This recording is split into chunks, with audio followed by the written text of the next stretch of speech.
This one is a game changer because the knees really do make it a breeze when you're trying to snowboard. We want to start thinking about using body parts that are closer to the board. That way we can really increase our response and start to play with the size and shape of our turn a lot more. And also the big key to this is getting that improved speed control so we can really stay on top of our board and control the whole way through our turns. So a really good way to feel this is actually if we sit down and try it statically first of all before we try it riding. So come and take a seat with me. So an awesome way to feel this is just to sit down on your butt, and what you want to do is just pick your butt off the floor. So it doesn't matter if you're regular or goofy, if you're on your heel side, you want to rotate your hip and feel your legs rotate as well so your knees point towards the nose of the snowboard on that heel side turn. And for the toe side turn, we want to rotate those hips and legs so the knees point to the tail of the board. So tip on the heel edge, tail on the toe edge.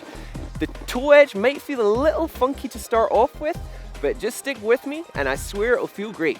We want to make sure we traverse across the slope here so it helps us keep our speed under control.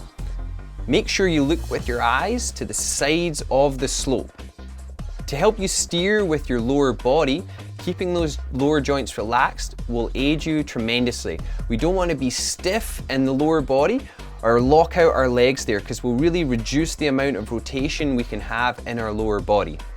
Our upper body should be relaxed with our shoulders aligned, and this will really help that rotation down low. If we're out of alignment with the upper and lower body, you will lock out your lower body steering there. Something that can help you out with this is to imagine having a beach ball stuck between your legs. Your knees and ankles should be relaxed with equal bend in each one. On the heel edge, both knees will point towards the nose of the board, and on the toe edge, both knees will point towards the tail of the board. As we're steering, we want to use smooth and gradual rotational movements. Nothing is hucked or kicked.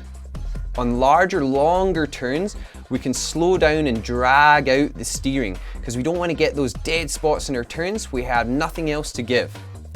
If we're doing big wide carves on an open green one, we can gradually add in that steering through there. Almost imagine it on a little slider.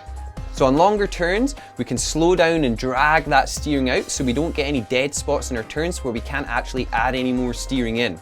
On shorter turns, we can be a little snappier and more aggressive with our steering. Snapping those knees to the nose and then to the tail, helping get really effective turns in there. Straight legs with stiff joints will inhibit the rotation in the lower body and really lock out your steering, and you just won't be effective there. If you're riding on the back foot, your front leg will straighten and lock out that lower body steering again, and you won't be able to equally use your legs to help you direct and steer that board effectively. Focus on having nice, good posture up top with your hips balanced over the edge you're on. This will allow you to have a greater range of motion in your lower joints and give you that really effective steering so you can turn on a dime.